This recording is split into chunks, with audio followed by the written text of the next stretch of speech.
Now we're going to go through the 4X mastery method. This is the second part. These are the 4 more principles.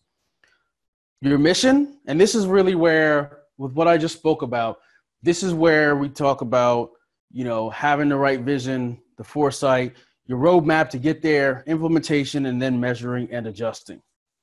So when it comes to the mission and foresight, we gave you some worksheets again. So if you have those worksheets, make sure that you're taking notes down, because this is really going to be helpful for that worksheet.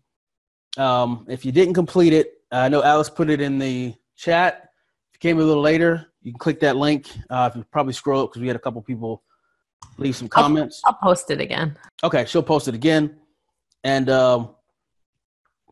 this section will help you clarify what's on there. So your success is dependent on your foresight, on your mission. What is your vision? Like, what is the vision, AKA goal? What do you ultimately want to accomplish? So you want to visualize, you want to project into the future, know what you want and the why behind it. So think about this. When you worked for a company, they have direction, they have a mission statement that you have to memorize usually. You have to understand what their values are, what their vision is, what they represent. This is what you want to develop for yourself or your clients. This may change, like we just mentioned, just like a detour on your GPS, but you have to have that final destination. So ask yourself, what is it that you really want? What motivates you? And dive deep on that. And do not punk out. Dig down deep. What do you really want?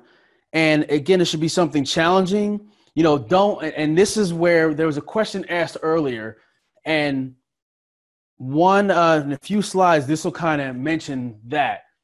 But if it doesn't feel uncomfortable, it's probably not worth doing. So my goal of 5 multi-unit properties by the end of 2018 does not feel comfortable, because that's a lot of money. That's a lot of financing. I don't have everything I need now to do that. I can't just walk into, the mortgage guy's office in January, 15th and say, okay, I need a $2 million loan, or I need a $1.2 million loan so I can get these properties. And you got a week to give it to me. And then I get the money. Then I go talk to a builder, cut them some checks, and bam, it's built. That's not how for me, that's not how that works, because I'm not in real estate. So it's kind of that big, fat, hairy goal. I am not sure don't know how to do it. I know people. I have connections. I can talk to people. I don't have $1.2 million just to throw out there. So it's going to be me learning something that I have no clue how to do. But I'm willing to put in the work. So think big, something with emotion attached to it. You want your goals to be emotionally charging, whereas not, if I don't accomplish them, I'm going to be so mad. But man, if I accomplished this, I would be on top of the world. Like, life would be grand. It would be awesome. My family would love me. I'd be, the talk of the town, whatever the case may be. You want something that you can feel your blood rising up, and you're motivated and amplified thinking about. What are the benefits once you accomplish your goal? Okay, you reach it. What are the benefits of that? For me, the benefits are back in let me see, this is I'd say probably as early as the 40s and 50s, my family on my father's side had hundreds of acres between New Jersey and Virginia of land that their great-grandparents gave them. And as time went on, little chunks got sold off. People didn't pay the taxes or lost it. And now all of that is gone. No one has any property. There's nothing to hand down. There's nothing. This is what we used to do for centuries. We used to do that. We don't do that much more now, I think, in general. So my why is to bring that back. Me and my sons are the only surviving men of my family. No one else to, bring on the lineage. So it's my job to do that, bring in so that I can hand that off to them and I can spoil my grandkids and get them what they need and, hand off some wealth or assets to my kids. That's what drives me with my goal of that and why I do what I do. So it's bigger than me. If I was just like, yeah, I want to do that so I can go buy me a Ferrari and a Bugatti and $4 million mansion and travel the world, if that was my thing, then, if that was emotionally charging, but that's not me. Let's see where I'm going. That brings out the emotion. If you were standing here in front of me and I was presenting this to you, you could see like my hands are going over the place and I'm talking about this and how important it is to me because that's emotionally charging for me. So you have to pick something that's emotionally charging. And, if or no, when you accomplish your goal, how will you feel emotionally? Will you be excited? Will you be fulfilled? And again, don't make a little wimpy, oh, I just want to make X number of dollars. Okay, go deep because money won't make you happy. What will the money allow you to do? I can take my family on vacations all the time and I can go do this and I can put my little daughter in that dance academy she's always wanted to go to. And I can send my son to fighter pilot school or whatever the case may be. Or I could go get my pilot's license, or it needs to be something that is not shallow, or if it is shallow, there's a reason behind it. Like there needs to be a why. I want to be able to donate this money to help build wells or feed people or the homeless or help, foster families. It needs to be something because that's going to give you that push and motivation to get through it. So again, ask yourself, what would fulfill you? And, you really got to kind of soul search with this one.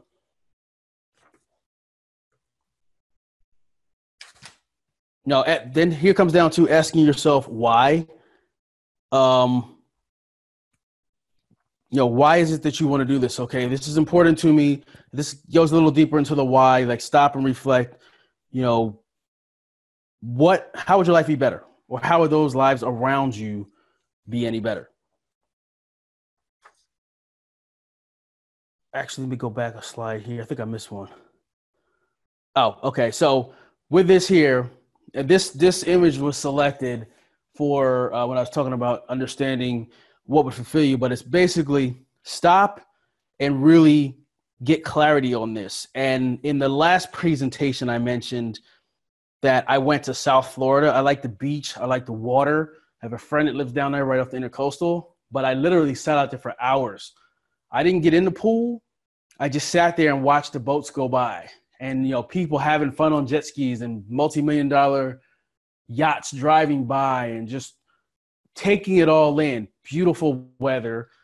I was sitting back, reading, reflecting, studying, look at different, productivity strategies. And that's how this Forex system came.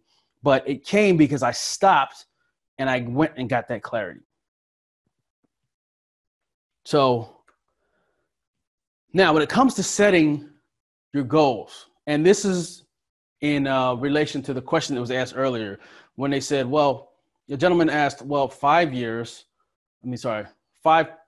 multi-unit homes in 1 year, which is 2018, because it's 2017 now. In 2018, that seems like a lot, because that's at least 10 properties. There's management involved. It seems more likely to do that by the end of 2019. It absolutely does. But for me personally, that would be punking out saying, hey, I'm going to wait for 2 years, because then it means it's just 2.5 properties a year.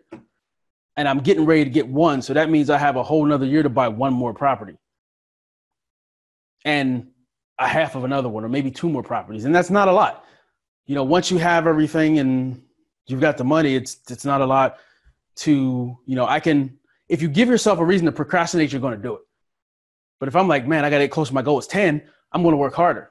Think about if you're the type of person when you were in college or high school, you had that project due on Monday morning at 9 a.m. and you started it at Sunday at 10 p.m. and you stayed up all night to turn it in. and you got it done. You had that deadline, you made it. Now you had 2 weeks to get it done, but you decided to go out and play with your friends and do all that stuff. And then you come around and you got it done. Finally, it's the same concept. You got to put a deadline to it. It needs to be out of your comfort zone. But when it comes to that, here's what you don't ask. And this is where I was talking about it. It relates to that. It is not your job to know how you're going to accomplish your goal. Right now, my job is not how am I going to accomplish 5 multi-unit properties in 2018 when I know nothing about real estate except for hammer and nail and cement holds buildings up and grass is green. That's about my extent of real estate. So, and I help promote and market real estate, but I know marketing. I don't know real estate. So I surround myself with real estate people. Don't ask how. It's too early to ask that question. You don't want the pressure when you're visualizing. You don't want the stress like, oh my God, how am I going to accomplish 5 of these? I'm going to have to get a loan. And is my credit good enough? And I'm going to need some money down. Don't worry about it. That is going to kill the process. Think about when you were a kid and you want to be a superhero. You want to be Batman? You can be Batman. You want to be Superman? You can be Superman. You want to be Wonder Woman? You can be Wonder Woman. Do not ask how, because that's going to kill everything. And when you're working with clients, and you've heard this question asked before, if you could be or accomplish anything with no restraints or anything, what would it be? That's the mindset that you kind of want to put yourself in. Don't get off track by asking how, because that's going to immediately kill the effectiveness of goal setting. It'll change your mind. Remember that perspective. And think about in the past, how many times you stop yourself from doing something or accomplishing something because you asked how, and then you're like, oh, well, I can't do it. And if that's how you normally do things, try something different. If you're usually like, oh, I got to figure out how, great. If you're the person that has to figure out how, let me ask you this. How has that been working for you? If it's working for you and you've accomplished like crazy goals, awesome. That's great. We're still cool. I have no problem with that. But most likely, if you ask yourself how, then you find ways to throw. It's the way the mind works. You find ways. Your mind is here to protect you. So if it's out of its comfort zone, it's going to say, oh, no, Damon. Nope, you can't do that. Yep, you can't. You don't have financing. Nobody in your family ever had done that before. And all this other stuff is going to come in there. Don't ask how. It's not your concern. Now, this is a quote by Henry Ford that reigns true, and I hold very closely to me. But going back to asking how and starting to think, oh, I can't do that. Guess what? If you think you can or you can't, you're probably right. Henry Ford, nobody thought he could do what he's going to do. You can't do that. This is impossible. Henry Ford was, from what I've seen in documentaries and from his employees, depending on who you ask, again, perspective, he was a jerk. You can't do this. Yes, we can. Go make it happen. I don't know how. I can't. Okay, you're fired. Boom. And he accomplished everything he wanted to because the folks he worked with said, hey, they were motivated and they got paid twice the wages of everyone else. They're motivated to make it happen because they thought they could. The ones that couldn't got the axe. So don't overanalyze. It's a dream killer. That's what you're doing right now. You're dreaming. This is visualizing. And remember, the whole superhero. Who did you want to be? I used to want to be Superman. I had some pajamas. My mom will tell you a story. I had some pajamas on, had my little cape, Superman cape, and I jumped off the back step, which was probably about 3 feet high. And I didn't fly. And I fell and I hurt myself. And I came inside, I think I was like 6 years old. And my mom said, I told my mom, but she still laughs at that to this day. She was like, yeah, okay, well, we'll try again next time. But I thought I was Superman when I was a kid, and I hurt myself jumping off the thing, and I had my little underoos on and the whole nine. But go back to that. That's kind of where I go back to now. Obviously, I couldn't fly the way I wanted to fly, but yes, I can fly because I fly all the time. I'm in planes, etc. But get out of your superhero. What do you want to accomplish? It's nothing but air and opportunity. Now, we just said what not to ask. Do not ask how with your goals. Not your job right now. You just have to put it out there. This is what I want.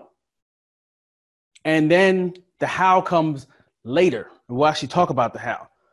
And again, when you're setting your goals, if you've got the worksheet in front of you, if you really are bold, we have your 5-year, which is your big goal. Then your 3-year, which in order to accomplish the 5, you have to accomplish the 3, which will help you. The additional steps will help you reach your 5. And then you have your 1, which will help you accomplish your 3. It's simple progression. You can't accomplish a huge thing unless you did all these things here. So if real estate were my 5-year goal, which is not, it's a 1-year goal. If that particular goal was, let's go with a 5.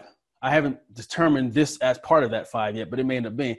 So let's say I want 25 multi-units by the time in 5 years.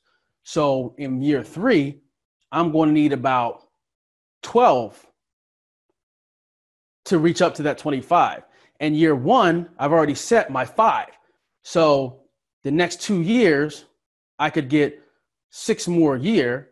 And then by then I've had the experience, and you see where that goes. So that's ultimately how this builds out. So if you're in that bold and you want to set that, but if you're just going with the 1 year, set the 1 year big goal. And then we have 4x plans we'll create for that to get to that 1 year. And then we just rinse and repeat. Because once you're at the 1 year, you're closer to the 3 if you set that. So that's how that works. But what not to ask, how? How am I going to accomplish this? None of your business. You just have to say what. It should be bold. It should be emotional, something you're emotionally tied to. And it should be something that's really uncomfortable. What you want to ask is, after you put it together, instead of asking how, and actually while you're putting it together, instead of asking how, you want to ask, what if? Now, this is actually a psychological question, and a lot of NLP practitioners and psychologists use this to influence and change behavior. You keep hearing me say it. Perspective. So instead of how am I going to accomplish this? Well, what if you accomplish this? Put yourself in that state. Ask yourself, what if I did accomplish my goal? How would it impact my life? How would it impact my family's life? How much more awesome and happy would I feel? How would it make me feel? Like, okay, would it lift me up? That's all that matters. What you want to do and how to make you feel. Because when you focus on, and that's where the emotional charging comes from, when you focus on that, it pushes you even further because you're like, well, yeah, I could do that. And then as you start to get closer to it, it's just a natural progression to keep going. So state what you want, visualize how you feel, what you feel when you accomplished it, and the rest will work out. And, believe you can make it happen, and you will. And I'm not going to get all, woo-woo, but at the end of the day, this is held true. If you believe you, just like Henry Ford, if you think you can or can't, you're probably right. If you believe you can or can't, that's what's going to happen. So believe it, and you will make it happen. Shift from impossible thinking, oh, I can't do that. This is impossible. Nope. To possible thinking. Switch the perspective. Stop thinking on that. You can't really think like everybody else. You got to stop. Like, you're going to have people telling you couldn't do it. You can't do it. It's not possible. You know how many people I've had family members and parents tell me, not directly to my face, but they said, oh yeah, that's not possible. Boom. I come around and change it. Guess what? It's possible. So shift from impossible thinking to possible thinking. Now we're talking about, mission, foresight, vision. I'm going to put this in perspective, but I want to prove to you that it's not all hocus pocus. Okay. So here we're going to have a little fun. If you're born in the 80s, later, maybe 90s, then this will reign true. But here is proof that what I'm talking about works. And I'm not talking about, this goes back 20 to 30 years. You guys ready? All right, let's go. I am a huge James Bond fan. I liked all the Bonds. I don't have a particular favorite, but I am a James Bond fan. Just, hey, I might even binge watch some stuff today. Seen most of them. Very, very big fan. Anybody that's watched James Bond knows that there's a lot of technology that'd be cool if we could do that. Whereas now it's in existence. So here's a few. Remember the pen cameras and the small spy cameras? James Bond would break in to the enemy's headquarters, and before the guards would come get him and he'd like sneak out the window, he'd open a few documents and had a little slim thing you'd click and take pictures, and then he'd take it back to Q, and Q would develop them, and they'd see these enemy's secret documents. Guess what's in your pocket right now or on your table? That exact instrument. It's called an iPhone. It's called an Android device. There's pen spy cams. You know, there's a whole lot of technology from there. You know, they have tracking devices where they put the tracking device on the car or on the person, and they can see where they're going. GPS on your phone. Like all of that stuff that was foresight and did not exist back then, 20 years later, it exists because somebody had a vision. Now, here's another one. Remember the Jetsons? Stop and think about the Jetsons. Robotic help. We have vacuums now that can vacuum your house without you doing anything. We've got holograms, and we had the little walkie-talkie watches on there. We've got holograms. You know, Michael Jackson, when he was alive, did a hologram concert. We have smart watches, you know, iWatches, Android watches, because somebody visioned that. We thought it was all fun, but that was a vision someone had that was way beyond that time. They didn't ask how. They said, how would this help people? How would this help me? So science fiction then is science fact now because of vision. Now, the stages of mission gathering, foresight, goal setting, and we briefly talked about this with the Valley of Despair. You know, we shift from impossible to possible thinking. So we go to impossible to, wait a minute, this is possible because if somebody's done it, it's possible. Well, what if I could do it? To probable, as you start to progress and you reach that 50, 60, 70%, even if you didn't accomplish a goal, and you got past that Valley of Despair, now it's like, wait a minute, I got this far. How might I accomplish this? And then given. And given is simply, you went through all the steps and you reached the goal. It might have taken you a little longer, might have taken you a little shorter, but you reached the goal. And that's how you want to, and you want to have your clients follow through with it. And we'll go into detail in this training on this exercise. But at the end of this training, I'll have a few exercises that'll help prepare you for this and really figure out where you want to go from a goal setting perspective. Was there a question, Alice? I heard some rustling. You heard rustling. I don't think it was me. There are a few questions. I think we can leave them to the end, let you finish up, and then we'll do those for sure. Yeah. Okay. Cool. And do not let your mission be anyone else's but yours. Don't set something that doesn't resonate with you. You know, well, you know, my husband wants to go to the Super Bowl when it comes to Atlanta, so I'm going to do this, but I really want to go to Fiji, but I'll just push this. Nope, don't do that. Don't let someone else's mission be yours. That's actually, if you have the desire, unless you already are, to be, you know, a full-time entrepreneur or business owner, you're already doing that because of whoever you're working for has a mission that you're helping them accomplish. That's just how it is when you're an employee. So nothing wrong with it. But if you are looking to get out of that or do your own thing, you pick your mission. Don't let someone else tell you what your mission should be. Not because, you know, your parents wanted to be a lawyer. What do you want? Because if you don't pick something that you're passionate about, then it's going to be a lot more challenging to achieve it, or you can achieve it with no problem, but it's not going to be fulfilling. And that's the point in this. You really want to pick something that's going to be fulfilling.